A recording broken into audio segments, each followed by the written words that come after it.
MSW Media. News with swearing. Daily beans, daily beans. Daily beans, daily beans. Hello, and welcome to the Daily Beans for Wednesday, November 26, 2025. Today, Trump is weighing replacing FBI Director Kash Patel.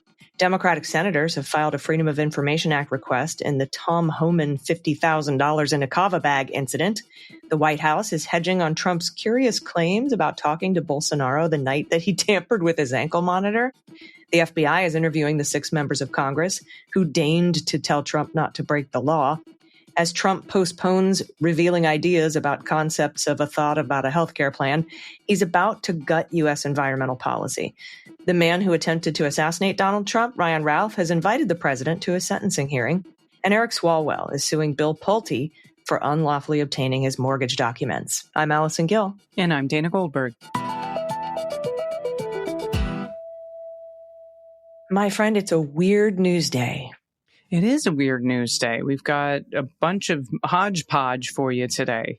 Yeah, there's ankle monitors and lawsuits and Trump trying to, don't look at, nothing up my sleeve. Don't look over here at my healthcare plan that I still don't have after a decade while he's gutting the environmental policy.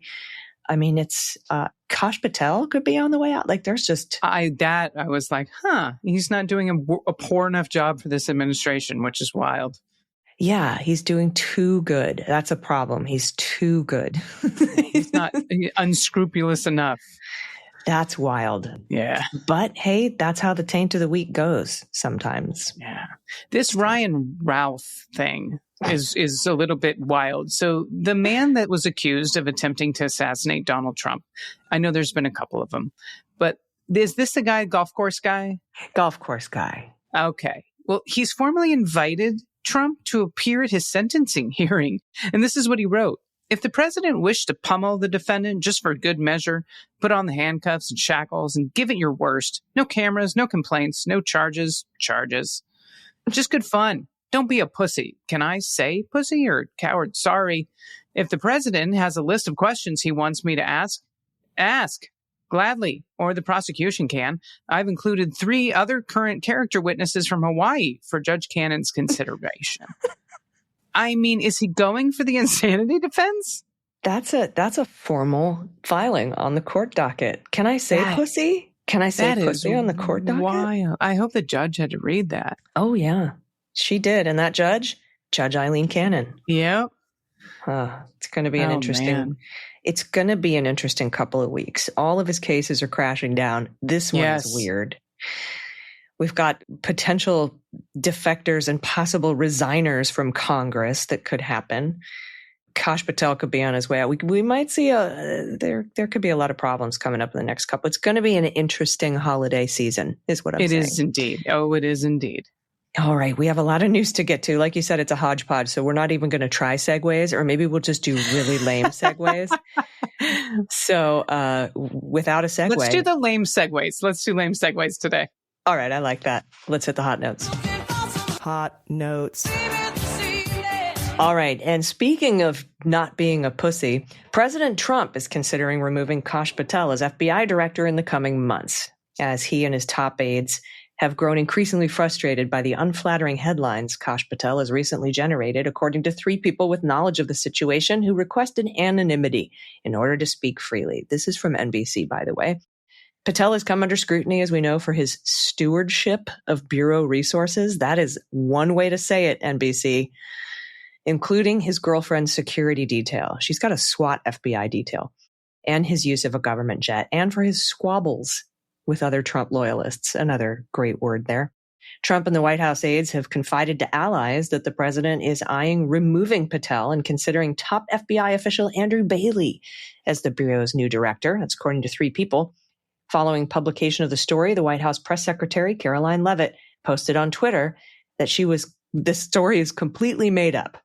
She said when the fake news was published, she was in the Oval Office where Trump was meeting his law enforcement team, including Kash Patel. Quote, I read the headline to the president, and he laughed. Well, yeah, because Patel's in the room, you dumbass.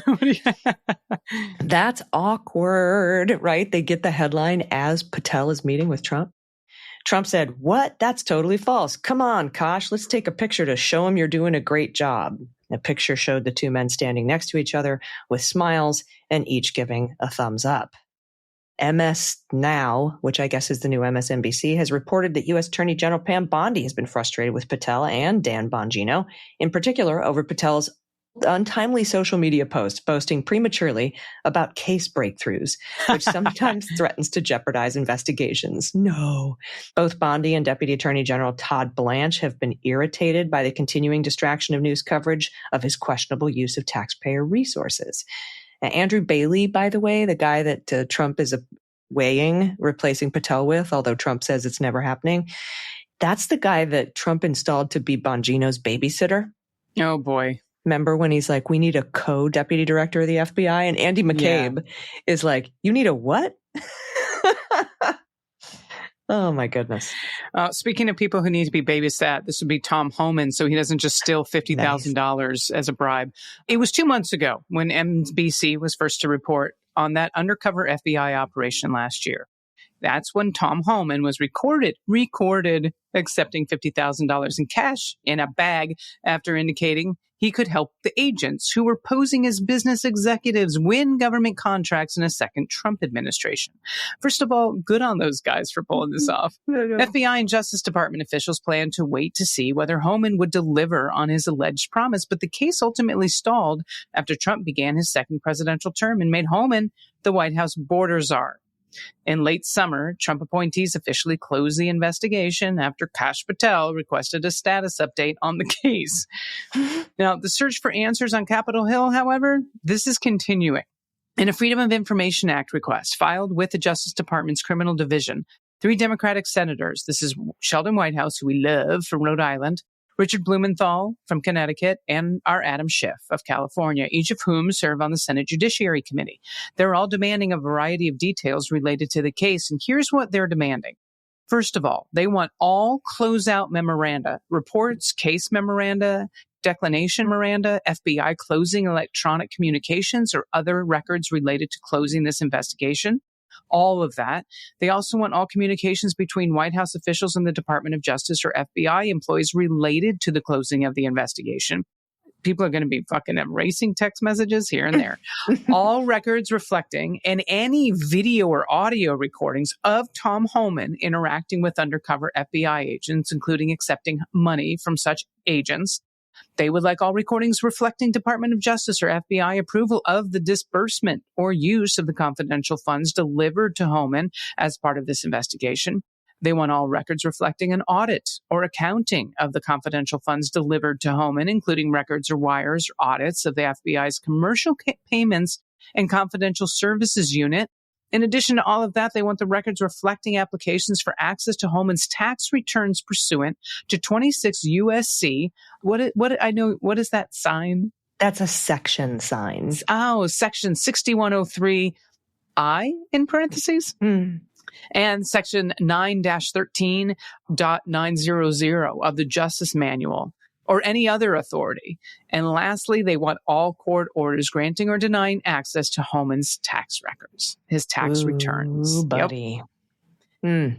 I have a feeling they're about to find way more than a $50,000 bribe. Yeah, usually when there's one, there's more, right? And speaking of, oh gosh, how do I segue this? It's just bad segues. Say anything. Speaking of cats in a laundry bag. Speaking of investigations, the FBI has requested interviews with 6 Democratic members of the U.S. Congress, who in a video message told members of the military they can legally refuse to carry out unlawful orders. That's according to a Justice Department official who spoke to Reuters on Tuesday. I like your segue better. And right. Speaking of cats in a potato sack, the move comes a day after the Pentagon threatened to recall Senator Mark Kelly. He's one of the 6 lawmakers that did this video, recall him to active duty to face military charges under the Uniform Code of Military Justice over what Kegseth described as sedition. If sedition is so bad, why did you pardon 14 people that were found guilty of seditious Literally were found guilty of seditious conspiracy. Yeah, I don't get it.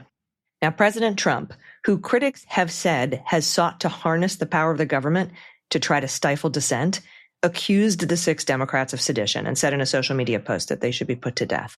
The Justice Department official who spoke anonymously said the FBI interviews with the lawmakers were to determine, quote, if there's any wrongdoing, and then go from there.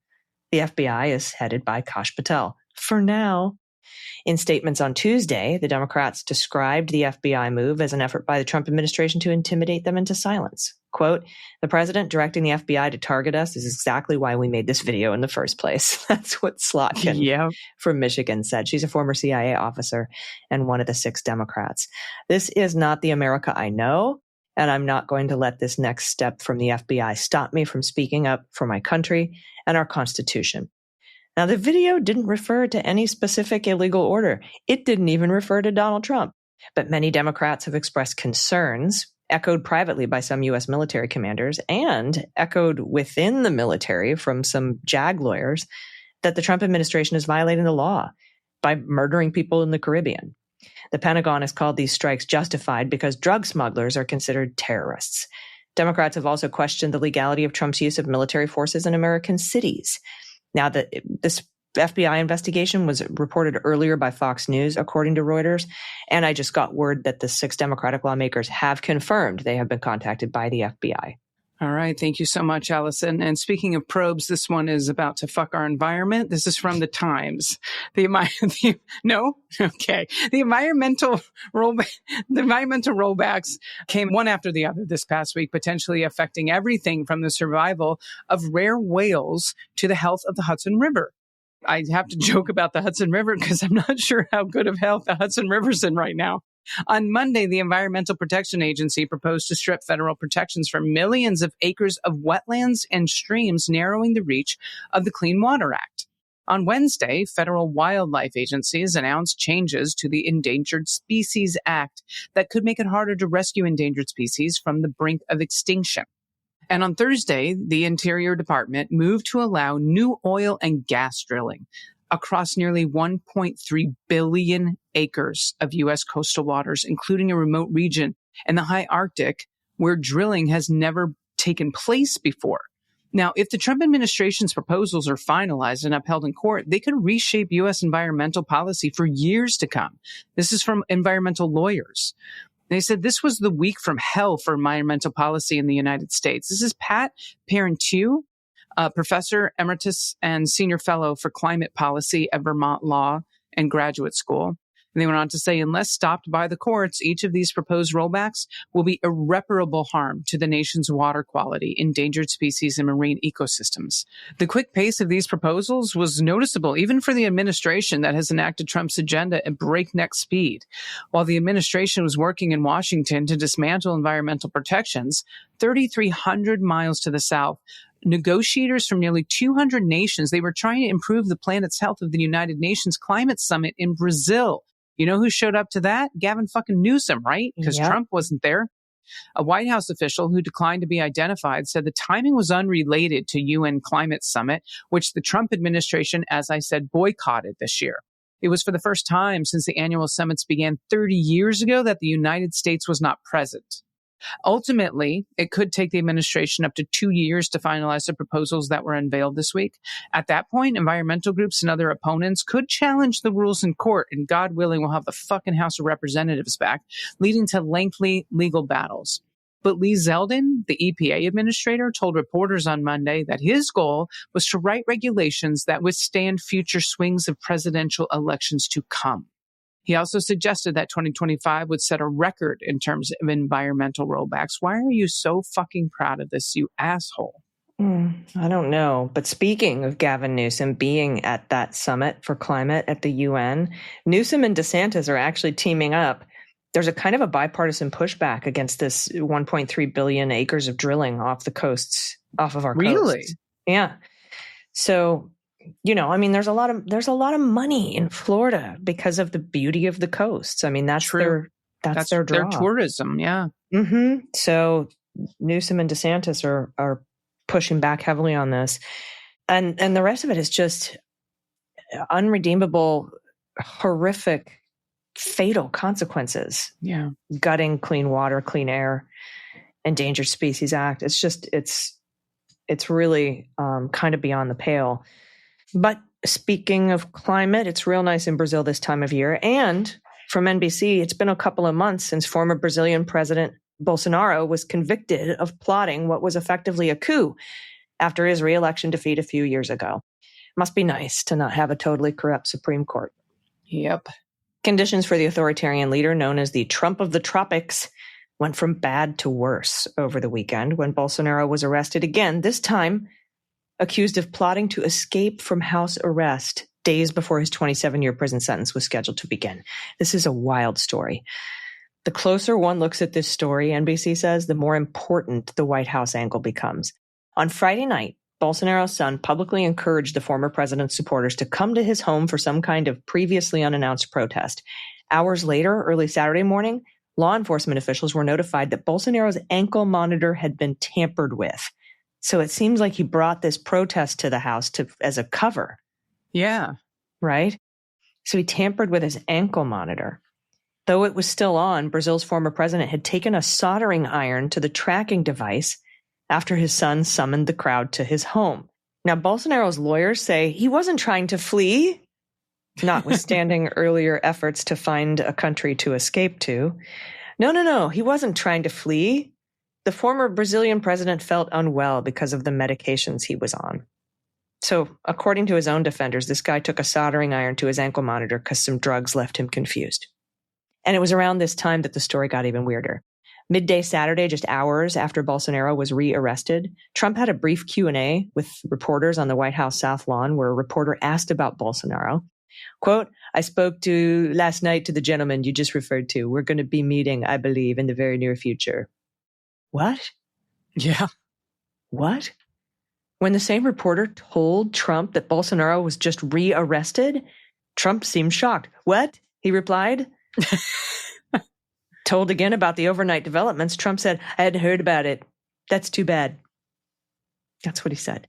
But it was his initial response that stood out, right? Trump himself claimed to have spoken to Bolsonaro on Friday night. The same evening, the Brazilian president took a soldering iron to his ankle monitor and made plans to meet Bolsonaro in the very near future. Now, of course, given the Brazilian was on house arrest and poised to begin a lengthy prison sentence, it was far from clear how exactly Trump intended to hang out with him. For all intents and purposes, it would suggest Trump either was going to make a previously unannounced trip to Brazil, or the American president expected Bolsonaro to come to the United States. Yep. But wait, there's more, Benin says. On Monday afternoon, a reporter asked White House Press Secretary Caroline Leavitt whether Trump did, in fact, speak with Bolsonaro Friday night. Not to my knowledge, she replied. I don't know if that call took place or not. I can appreciate on a personal level how easy it is to grow inured by the madness surrounding our incumbent American president, but even by Trump standards, this one's a doozy. That's what NBC wrote. Oh, wow. I don't even have a good transition for this one, but since it's supposed to be bad transition. Speaking of the sex life of African tsetse flies, this one's from CBS. Democratic Rep. Eric Swalwell of California filed a lawsuit Tuesday against Trump housing official Bill Pulte, who referred him to the Justice Department earlier this month for an investigation of mortgage and tax fraud allegations. Now, Swalwell, who entered the California governor's race last week, and by the way, I'm not mad about that, filed the 19-page federal civil lawsuit in the U.S. Court of the District of Columbia, accusing Pulte, the Federal Housing Finance Agency director, of violations of privacy in obtaining Swalwell's mortgage records. The lawsuit also accuses the Trump administration of engaging in a pattern of political retribution through the courts. And this is a quote, Pulte's brazen practice of obtaining confidential mortgage records from Fannie Mae and or Freddie Mac, and then using them as a basis for referring individual homeowners to DOJ for prosecution, it's unprecedented. It's also unlawful. This is what the lawsuit says. Pulte also submitted criminal referrals to the Justice Department for investigations into Democratic Senator Adam Schiff, as we know, New York Attorney General Letitia James, and Federal Reserve Board member Lisa Cook. Well, that Tish James one has for now been dismissed. We'll see what happens there, obviously. But the Federal Housing Finance Agency, it did not respond to that request for comment. Not surprising. My gosh. All right. So Big E Swalls is suing. Good. Yeah. Because one of the first questions I had on the beans, you'll remember going back to when this all started to come out about these mortgage fraud investigations. And everybody was like, but when did she live in the house? Was it a second home? Was it this? Did she pay the taxes? My first question was, how the fuck did Bill Pulte get these documents? Yep. That sounds really, really illegal. And now, as we know, there's a federal grand jury who wanted to look into that too. So we're going to keep an eye on this and all these other investigations. And, I'm going to certainly be calling and filing comments on the Federal Register about these environmental protection rollbacks because they are devastating. Absolutely. Absolutely devastating. All right, everybody, we have some good trouble and some good news, but we're going to take a quick break. Stick around. We'll be right back. After these messages, we'll be right back. Hey, everybody, most holiday gifts end up in a drawer or a closet or mysteriously forgotten at a cousin's place, but not this one. Mint Mobile's best deal of the year is unlimited premium wireless for just $15 a month. That is a gift they'll actually use every single day. So skip the knickknacks and give them something that lowers the bill and raises the bar. And we want to thank Mint Mobile for supporting this episode. You can make the switch at mintmobile.com/dailybeans. Mint Mobile's best deal of the year is happening right now. You can lock in a 3, 6, or 12-month unlimited plan for just $15 a month. Every Mint plan includes high-speed data, unlimited talk and text, all on the nation's largest 5G network, so coverage stays strong while you're doing your bill drops. Bring your current phone, keep your number, move your contacts over, all just a quick few steps. There's no contracts, no nonsense, no hidden fees, just straightforward service and clear pricing. So if you're ready to simplify your wireless and save real money, this is the moment to switch your wireless carrier to Mint Mobile. One of our show producers signed up with an old Android phone he had lying around, and within days, he had a second number, a second line up and running, thanks to Mint's quick SIM delivery and simple instructions. And now he's got a line dedicated to just the business. So it's really, really amazing. For $15 a month, he says he's never had a more budget-friendly second line. Mint Mobile gives you the flexibility to get creative without breaking the bank. So don't get him socks. Get the premium wireless for $15 a month. Shop Mint Unlimited plans at mintmobile.com/dailybeans. That's mintmobile.com/dailybeans. Limited time offer, upfront payment of $45 for 3 months, $90 for 6 months, $180 for 12 months. Plan requires $15 a month equivalent. Taxes and fees extras, initial plan term only. Greater than 35 gigabytes may slow when network is busy. Capable device required. Availability, speed, and coverage varies. See mintmobile.com for details. Everybody, welcome back. It's time for the good news. Likes good news, everyone. Then good news, everyone.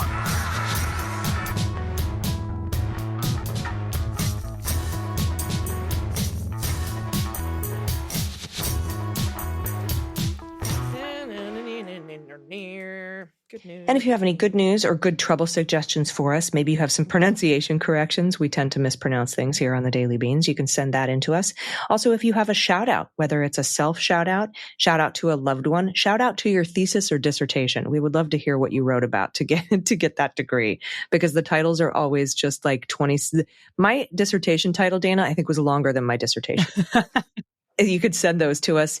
If you have a shout out to a government program, a small business in your area, a nonprofit or a food bank that you would like to shine a light on and maybe get some help for, we would love to hear about it. Send it all to us, dailybeanspod.com, and click on contact.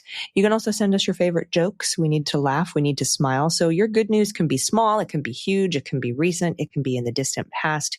We just all want to smile along with you. We need to microdose a little happiness. Send it to us, dailybeanspod.com, click on contact. And to get your stuff read on the air, you just got to pay your pod pet tariff, which really, at this point, just attach a photo. Doesn't even matter what it is. Just a picture. We'll take anything. Yep. It can be a PNG. It can be a JPEG, however you want to do it. You can do that at our website. And then, we like to guess shelter pups breeds, if you're so inclined to play that game with us. We also like to share adoptable pets in your area. Maybe we can find them a home. Any animal, baby animal, family pictures, photos of you at a rally, some of your favorite signs that you've seen. Maybe there's an overpass resistance group in your area putting up really great signs on highway overpasses. Send those to us. Bird watching pictures, which can be a bird or you and your family and friends flipping the bird to Trump buildings. We love those. Whatever it is, anything at all, send it to us. dailybeanspod.com and click on contact. First up is your good trouble. And this is a reminder. This is the last election of the year. There are very few days left to phone bank or canvass for Afton Bain. Donald Trump won this district by 20 points, but we have been swinging 30 to 35 points in some districts. Florida 1 and Florida 6 come to mind. So head to mobilize.us/Afton for Congress. There's a link in the show notes, and you can check the dates to see what works for you. They offer training, so you don't have to be worried if you've never done it. And if you can't do a specific time, we'll have a link to an asynchronous phone banking, where you can make a difference on your own schedule by joining a remote phone banking team. As an asynchronous phone banker, you help reach voters, share the message, build support, all from the comfort of your own home and at times that work best for you. So again, we're going to have that link in the show notes. Let's win this one. How amazing would it be next week to flip Tennessee 7? Incredible. Right? Absolutely incredible. All right. This is from Nick, pronouns he and him. Dear Smashing Beankins. I love that. I moved my family, including my wife, 2-year-old, and doggo, from Germany to California earlier this year on an epic 29-day trip via ship and minivan. My goodness. Since we've arrived, I have been, so far unsuccessfully, pouring myself into the job search. In the spirit of gratitude this week, I wanted to offer a heartfelt shout out to the Golden State Social Services, which have helped keep us afloat since we arrived, to every single person I've spoken to on the phone and to in person to learn about, apply for, and manage our Medi-Cal and CalFresh benefits. So thank you so much for being unreasonably friendly and encouraging. I've always hated the idea of being a welfare recipient because the ideology I grew up in made me feel I would be less of a man, a husband, and a father for relying on government assistance. But fuck that, right? Speaking to all of these supportive people has helped me turn the page on that destructive viewpoint, and the social services themselves have given my brain a little more freedom from the cortisol it's usually bathing in. Pod Tariff is some more photos of our long dog, Jupiter, who just turned 7. Oh, my goodness. This long dog. That looks like a Vizsla. Absolutely beautiful dog. Cute. Is there a Weimaraner in there? I don't know.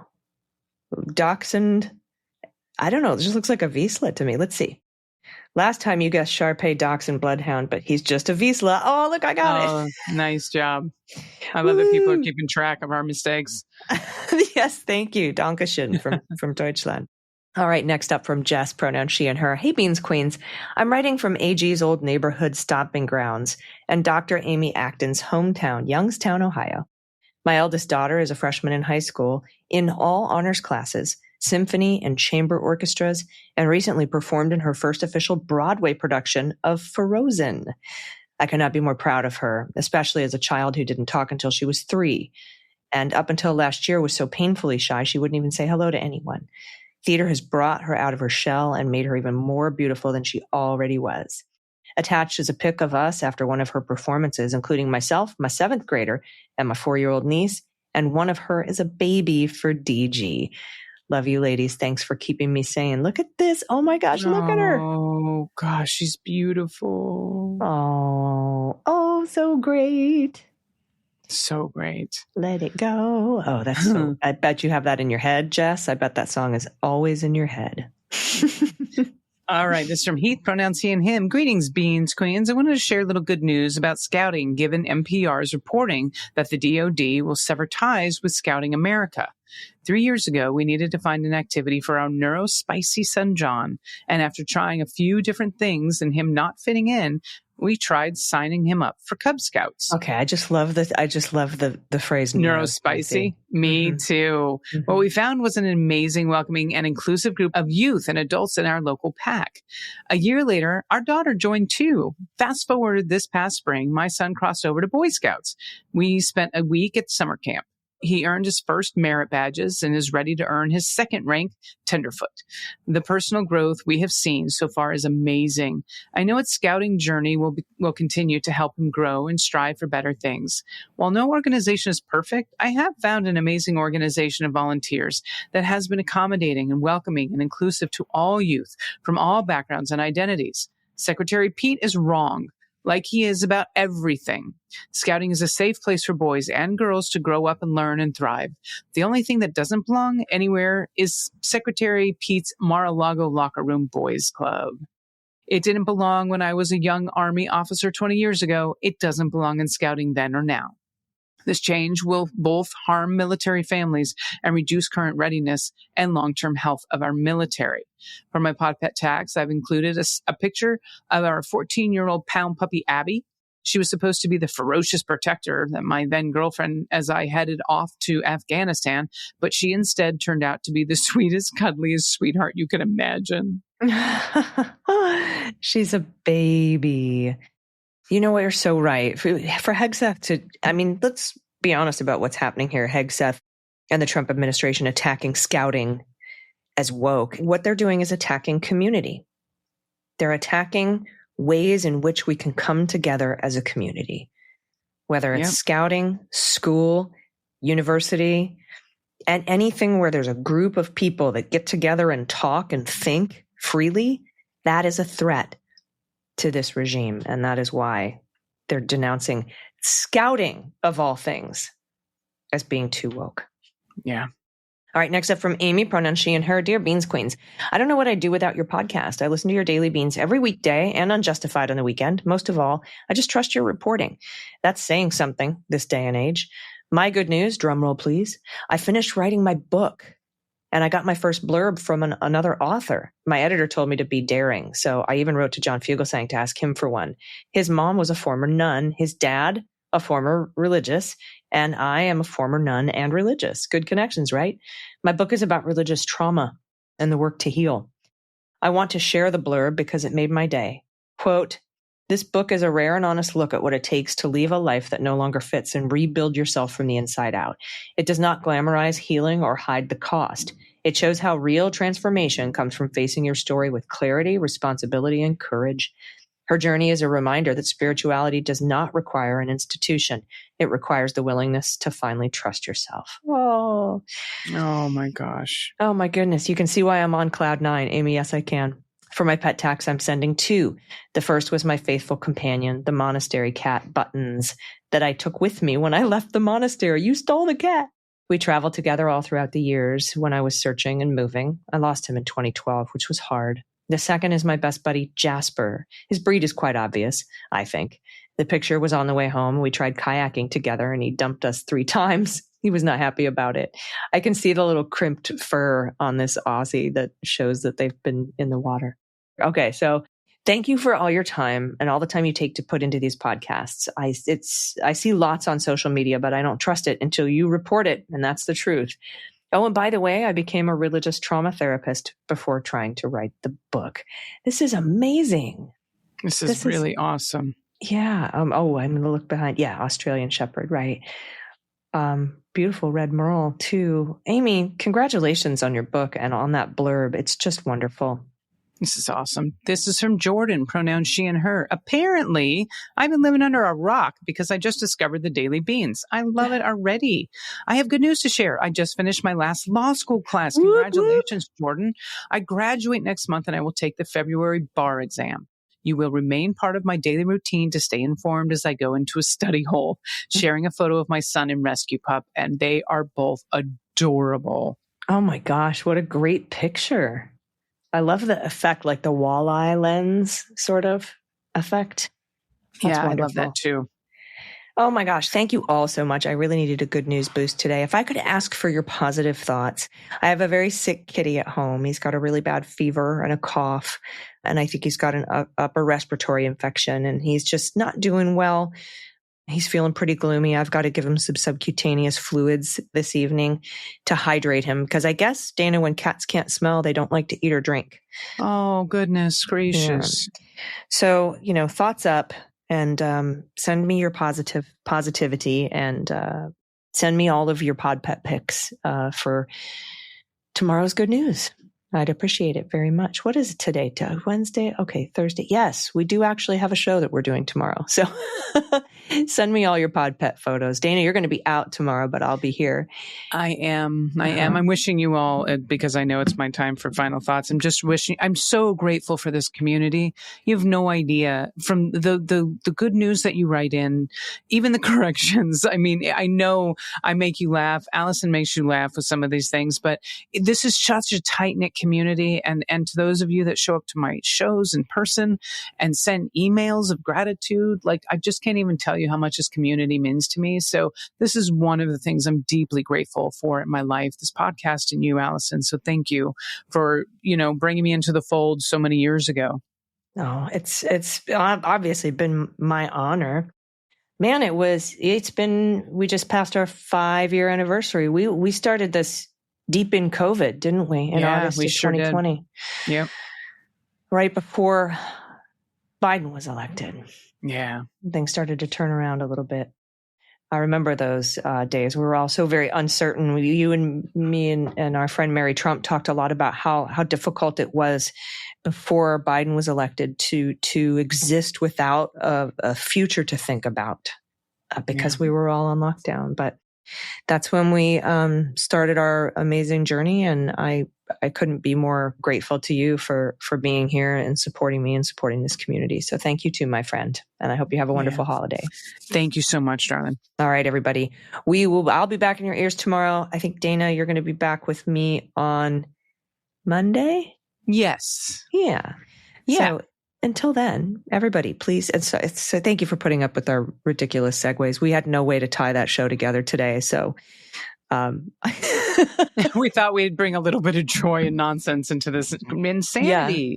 Yeah, especially like trying to come up with funny segues in between really, really horrific stories felt a little weird. But thanks for sticking with us, and we'll see you. We'll see you the next time we see you.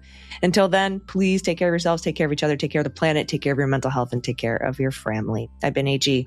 I've been DG. And them's the beans. The Daily Beans is written and executive produced by Allison Gill, with additional research and reporting by Dana Goldberg. Sound design and editing is by Desiree McFarlane, with art and web design by Joelle Reeder with Moxie Design Studios. Music for The Daily Beans is written and performed by They Might Be Giants, and the show is a proud member of the MSW Media Network, a collection of creator-owned podcasts dedicated to news, politics, and justice. For more information, please visit mswmedia.com. MSW Media.